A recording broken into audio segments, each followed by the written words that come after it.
Hello 12th class. आज मैं आप सभी लोगों को विषय भूगोल के अंतर्गत पाठ 7 तृतीयक और चतुर्थक क्रियाकलाप के बारे में चर्चा करेंगे। बच्चों, हमने पिछले टॉपिक में आप सभी लोगों को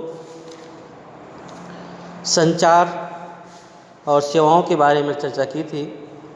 आज हम बात करेंगे पर्यटन के बारे में।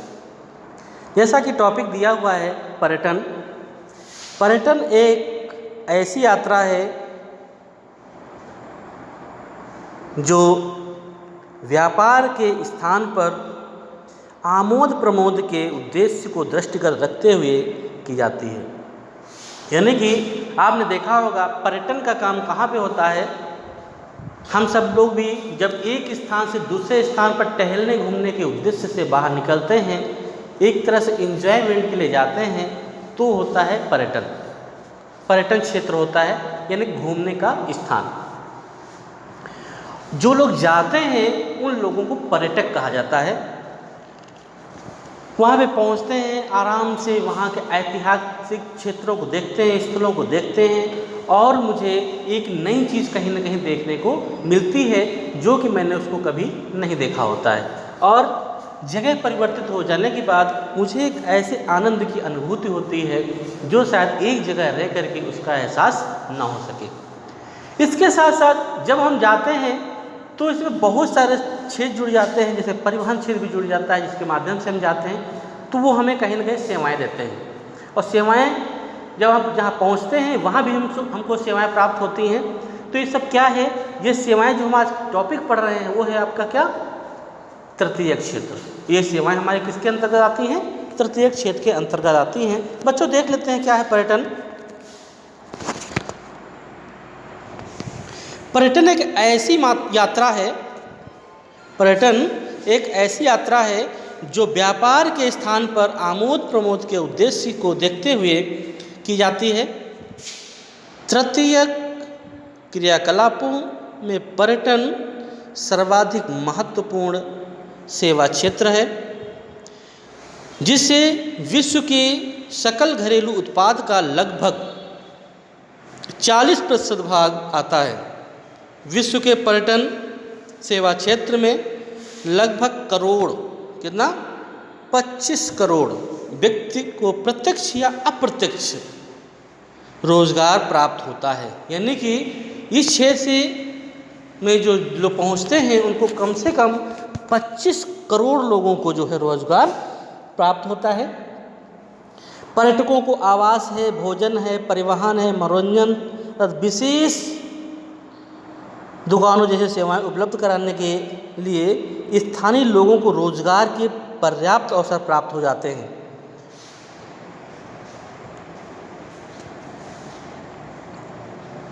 विश्व के कुछ पर्यटक स्थलों पर पर्यटन मौसम पर निर्भर होता है।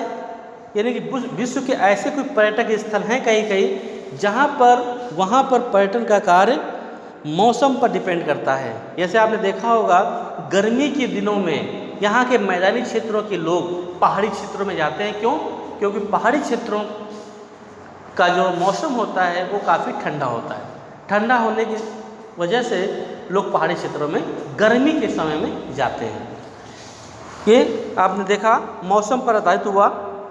जबकि कुछ पर्वतीय पर्यटक स्थल सदैव पर्यटकों को आकर्षित करते हैं। यानी कुछ ऐसे पर्यटक स्थल होते हैं जो मौसम से मतलब नहीं होता, फिर भी वो हमेशा के लिए वैसे ही बने होते हैं जैसे कि परमानेंट के लिए हो जाते हैं। लोग वहाँ पे टहलने घूमने के लिए जाते आते रहते हैं। आगे बच्चों बताया गया है पर्यटक प्रदेश। अपने यहाँ कुछ ऐसे स्थल हैं जो पर्यटक प्रदेश के नाम से घोषित हैं। भूमध्य सागरीय तट के आसपास का स्थल, जो भूमध्य सागर है उसके आसपास का जो स्थल है, भारत का पश्चिमी तट विश्व के प्रसिद्ध पर्यटन स्थलों में सम्मिलित है। किसमें सम्मिलित है? विश्व के प्रसिद्ध पर्यटन स्थानों में शामिल है। कौन सा? भूमध्य सागरीय तट के आसपास का क्षेत्र। पर्वतीय क्षेत्रों में पाए जाने वाले शीतकालीन खेल प्रदेश, मनोहारी दृश्य भूमियाँ, राष्ट्रीय उद्यान, स्मारक, विरासत स्थल एवं ऐतिहासिक नगर भी पर्यटकों को आकर्षित करते हैं। यानी कुछ ऐसी ऐतिहासिक पुराने ज़माने की बिल्डिंग्स जो होती हैं देखने में बहुत खूबसूरत होती हैं, पर्यटक वहाँ पे पहुँचते हैं। जैसे अपने यहाँ लखनऊ में भी आप देख सकते हैं इमामबाड़ा, पता नहीं कहाँ कहाँ से विश्व स्तर के लोग यहाँ पर आते हैं घूमने, देखने आते हैं। आगे बच्चों बताया गया है पर्यटन को प्रभावित करने वाले कारक, यानी ऐसे कौन कौन से कारक हैं जो पर्यटन को प्रभावित करते हैं। इसमें से पहला कारक बताया गया है बच्चों मांग। पिछली शताब्दी से अवकाश के लिए मांग में तीव्रता से वृद्धि हुई है। यानी कि जब जिस चीज़ की मांग होती है, अवकाश जब लोगों को प्राप्त होते हैं, आप समझ सकते हैं जब लोगों को अवकाश मिलता है तब पर्यटन को बढ़ावा मिलता है। यदि लोगों को अवकाश ना मिल पाए तो शायद पर्यटक का बढ़ावा ना मिल पाए। आगे बच्चों बताया गया जीवन स्तर में सुधार एवं बढ़े हुए आराम के समय के कारण बड़ी संख्या में लोग विश्राम के लिए अवकाश पर जाते हैं। यानी कि जब लोगों को अवकाश मिलता है तब पर्यटकों की मांग बढ़ जाती है। यदि अवकाश लोगों को न मिले तो पर्यटक की मांग नहीं बढ़ती। आगे बच्चों बताया गया परिवहन भी कहीं ना कहीं इस पर निर्भर होता है। परिवहन सेवाओं में सुधार के साथ साथ पर्यटन क्षेत्रों का भी विस्तार हुआ है। अच्छी सड़क परिवहन व्यवस्था के कारण कार द्वारा यात्रा सुगम होती है। यानी कि परिवहन यानी आने जाने के साधन सुलभ हो गए हैं, जिसके कारण जो है पर्यटन को बढ़ावा मिल सका है। जिसमें से कार को ज़्यादा सुविधाजनक समझते हैं, क्योंकि कार घर से रिसीव करती है और जहाँ तक आप जाना चाहते हैं वहाँ तक पहुँच जाते हैं और फिर आपको गंतव्य स्थान को छोड़ करके पर्यटन को बढ़ावा देती है। आगे बच्चों बताया गया है पिछले कुछ वर्षों में वायु परिवहन का विस्तार अधिक महत्वपूर्ण रहा है। जैसे कि आपका वायु द्वारा कुछ ही घंटों में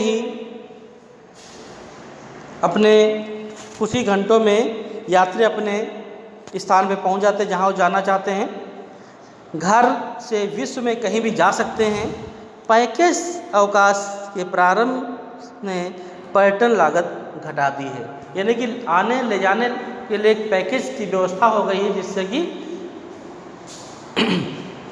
लोगों को बढ़ावा मिला है। आगे बच्चों देखते हैं पर्यटन आकर्षण, यानी कुछ ऐसे क्षेत्र हैं जो पर्यटन के द्वारा पर्यटन पर आकर्षित होते हैं। कौन कौन सी चीज़ें ऐसी देखते हैं बच्चों। पर्यटकों को आकर्षित करने में कुछ कारकों की भूमिका अत्यंत महत्वपूर्ण होती है। कौन कौन से ऐसे कारक हैं जो पर्यटन को बढ़ावा देते हैं, पर्यटक को आकर्षित करते हैं। इसमें से पहला बताया गया है बच्चों जलवायु। यानी कि अवकाश अवधि के दौरान पर्यटक प्राय ऐसे क्षेत्रों में जाना पसंद करते हैं जहां मृदुल जलवायु दशाएं मिलती हैं, यानी बहुत अच्छी जलवायु होती है। यूरोप में शीतकालीन अवकाश का आनंद उठाने के लिए, यानी जो ठंडी की छुट्टियां हैं उनका आनंद लेने के लिए लोग क्या करते हैं, अधिकांश पर्यटक भूमध्य सागरीय क्षेत्रों के उष्ण व धूपदार मौसम में आकर्षित होकर इन क्षेत्रों में आते हैं। आगे बच्चों बताया गया है भूदृश्य आकर्षण। पृथ्वी भूदृश्य झीलें जैसे सागरीय झीलें तथा सागरीय तट जैसे आपका प्राकृतिक भूदृश्य है, पर्यटकों को मुख्य रूप से आकर्षित करता है। यानी कहीं कहीं की जो स्थल की बनावटें हैं वो लोगों को आकर्षित करती हैं, जिसके कारण लोग वहाँ पर पहुँचते हैं। फिर इतिहास एवं कला के द्वारा प्राचीन स्मारक, विरासत स्थल, पुरातत्व स्थल, किले हैं, महलों एवं धार्मिक स्थानों का आकर्षण भी पर्यटकों को आकर्षित करता है। फिर आगे बच्चों बताया गया है संस्कृति और अर्थव्यवस्था। संस्कृति और अर्थव्यवस्था। संस्कृति और अर्थव्यवस्था सांस्कृतिक दृष्टि से महत्वपूर्ण स्थल पर्यटकों को आकर्षित करते हैं। इसके अतिरिक्त पर्यटक क्षेत्रों के वे अधिवास जहां पर्यटकों को सस्ती दरों पर आवासीय व भोजन व्यवस्था उपलब्ध होती है, उन क्षेत्रों की ओर अधिक पर्यटक आकर्षित होते हैं। यानी कि जहाँ पर भोजन की अच्छी व्यवस्था हो जाए और रहने की अच्छी व्यवस्था हो जाए, वो भी सस्ती दर पर हो जाए, वहाँ पर लोग ज़्यादा पसंद करते हैं। गोवा में हेरिटेज होम्स तथा कर्नाटक में मेडिकेरे तथा कुर्ग इसके प्रमुख उदाहरण हैं, जहाँ पर जो है संस्कृति और अर्थव्यवस्था को ध्यान में रखते हुए वहाँ का पर्यटक क्षेत्र घोषित किया गया है।